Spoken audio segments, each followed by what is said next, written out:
Okay, we are going to get started because I want to stay on time today. We have some exciting presentation at the beginning, some exciting guest presenters here. This is about some travel they did this summer.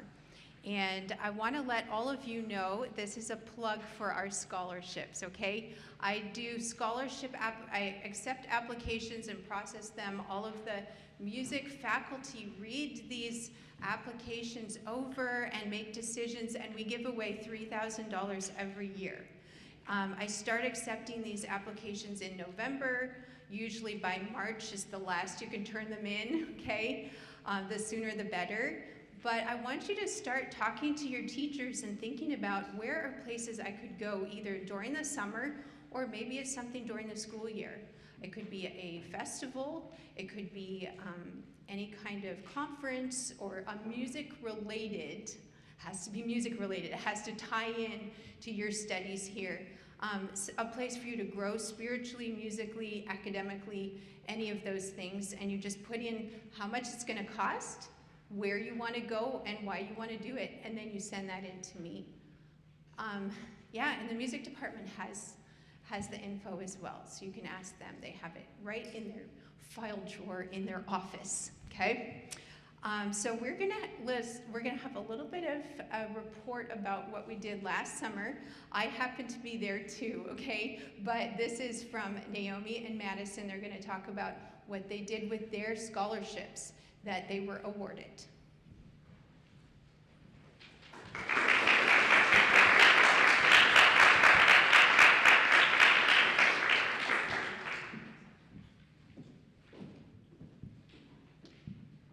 Hello everyone, I'm Madison and this is Naomi, and like Dr. Christian said, we're going to be sharing about the trip that we went on this summer to Sondershausen, Germany for the Excelsior Piano Academy. Next slide. Next slide. Okay, so this Excelsior Piano Academy was actually the first time that we've done this. And it was amazing. It was like the faculty's first time like putting this together over in Germany, but it went so well. The academy took place from Sunday evening on June 22nd through Friday night of June 27th in the picturesque town of Sondershausen, approximately an hour and a half west of Leipzig, if you know where that is. Our lodging was at the Thüringer Landsmusik Academy, Sondershausen, which provided dorm-style accommodations as well as fully equipped practice and performance facilities. And what was really interesting about this music academy is it actually was like the previous like house and lands of a nobleman, which had like later been converted into a music academy for the town. Next slide. So Sondershausen was a very small town. When we arrived, it was like a very quaint, very quiet, but there were so many different parts that we were surprised to see. It was absolutely gorgeous. Specifically in the music academy, the recital halls were stunning. You can see in that middle picture right there, everything that we were staying in and using was once a barn for the noblemen, but remodeled into the recital hall. So you walk in through these big, heavy doors that are probably 3 times as tall as we are, and into those rooms, and you see these large pillars and huge windows where they would have kept horses under each one, and you look up in the ceiling and it's just beautiful. As well, the practice rooms were really lovely. They all had windows that opened up, and you could see this nice view of Sondershausen. And every day we would go into practice, grab a little tea, open up a window, and it was so peaceful and just a great environment for practicing. And every piano that we had was well tuned. It had a great touch. The facility really took great care of us the entire time that we were there. And as you can see in some of the other pictures, the local houses and churches, there was so much history that was so rich and vibrant. That was a church there in the corner that was like over 300 years old, and it was well kept and beautiful to look at.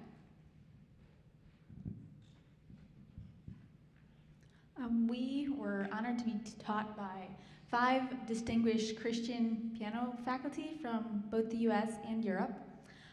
First off, we have our very own Dr. Claire Christian from our college here. Then we also had Dr. Mark Franklin from Oklahoma Baptist University, Dr. Kenneth Freeman from Wayland Baptist University, Dr. Richard Fountain from Wayland Baptist University, and Dr. Fountain was actually probably like the main person who like put the whole thing together. So he was the one who was like emailing us and letting us know like all the information like throughout the weeks coming up to us traveling over there to Germany. And then we also had Dr. Eva Polgard from East Tennessee State University, but originally she is from Hungary. So she could speak some of the languages there and sort of was a translator somewhat a little bit sometimes. So it was nice to have all these well-rounded faculty. So every day there was so much for us to do. Our days were our days were very full. So we had workshops, lessons, a lot of practice time that we very much needed, and local tourism and devotionals every morning led by our faculty.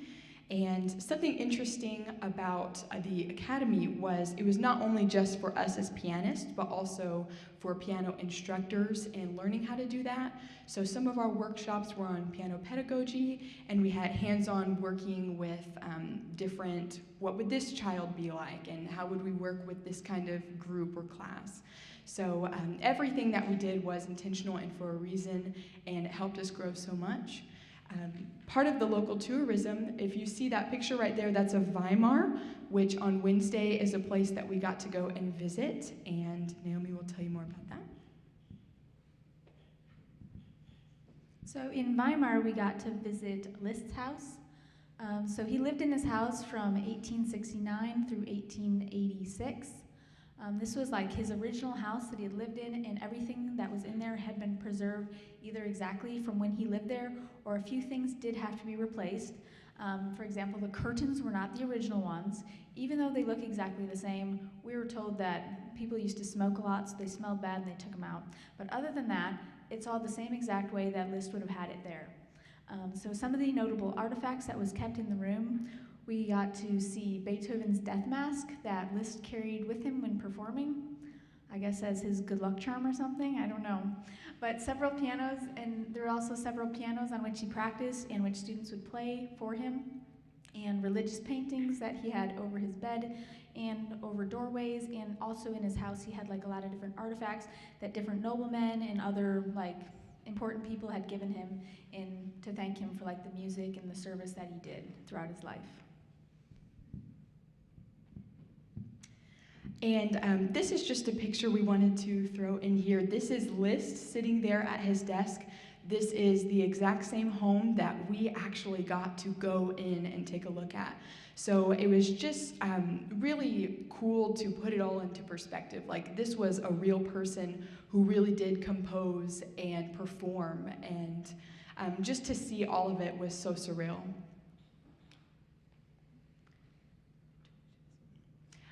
So on Friday, which was the last day of the academy, we had our final recital.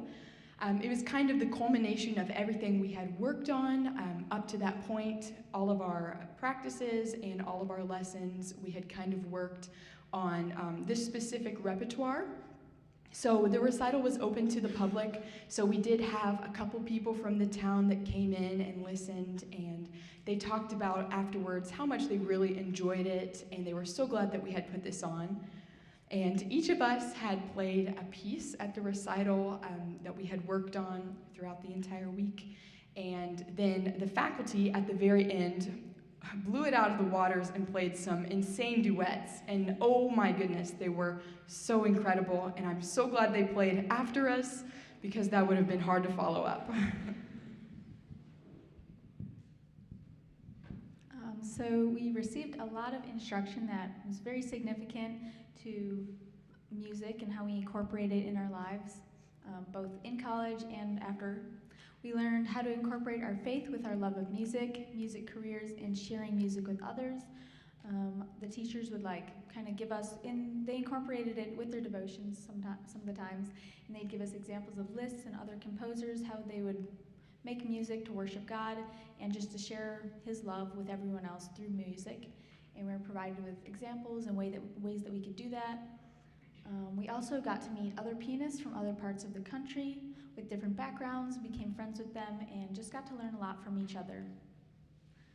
We also got to practice functional skills and techniques, kind of like Madison mentioned, of piano pedagogy through hands-on workshops and shared experiences from other professors.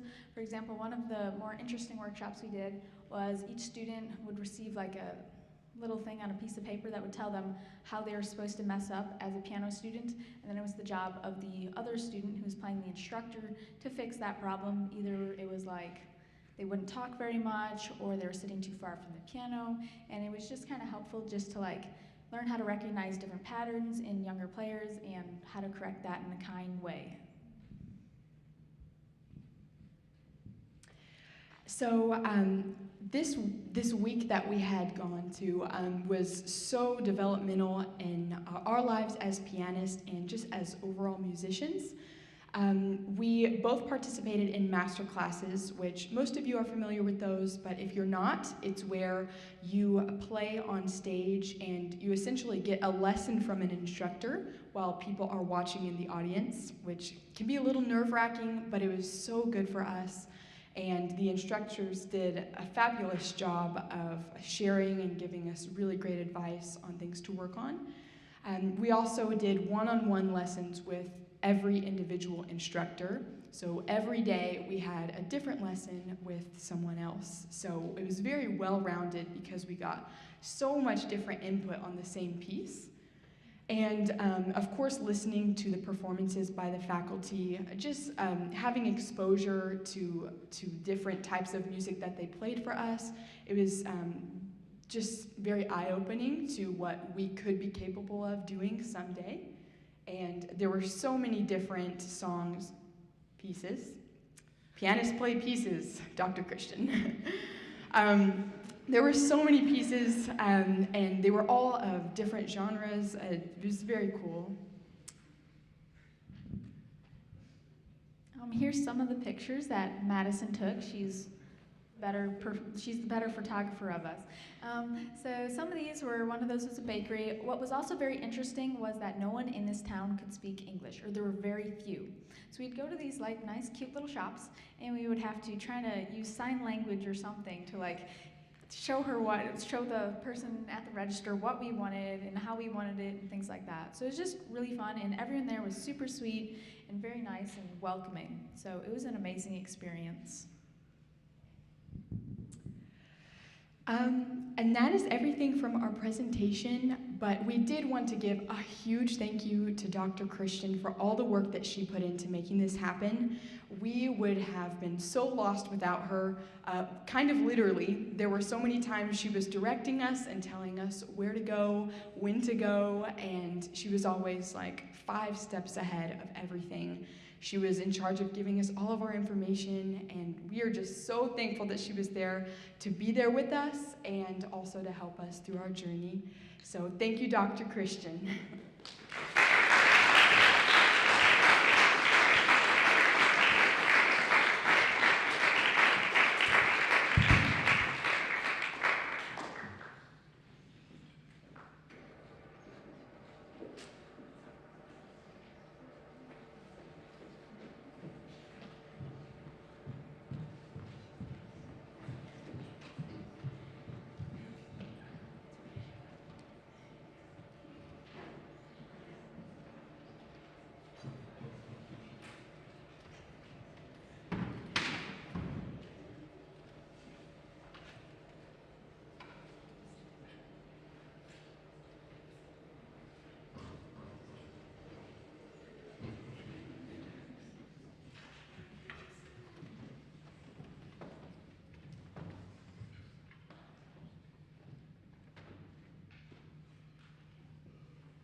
door some years ago, slinging words at my old man like thistles and stones.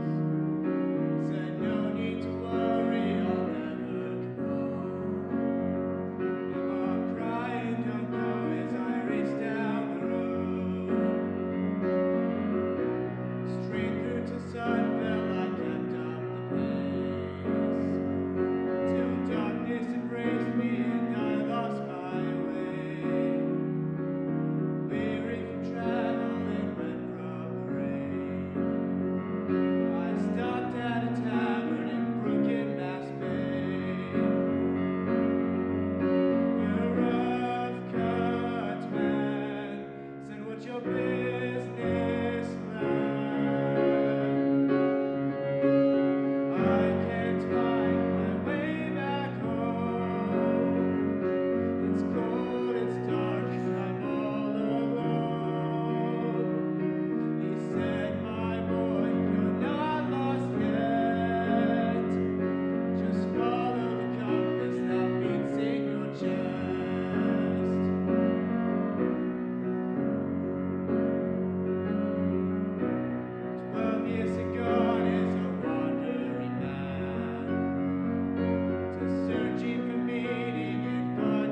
I thought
I had a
much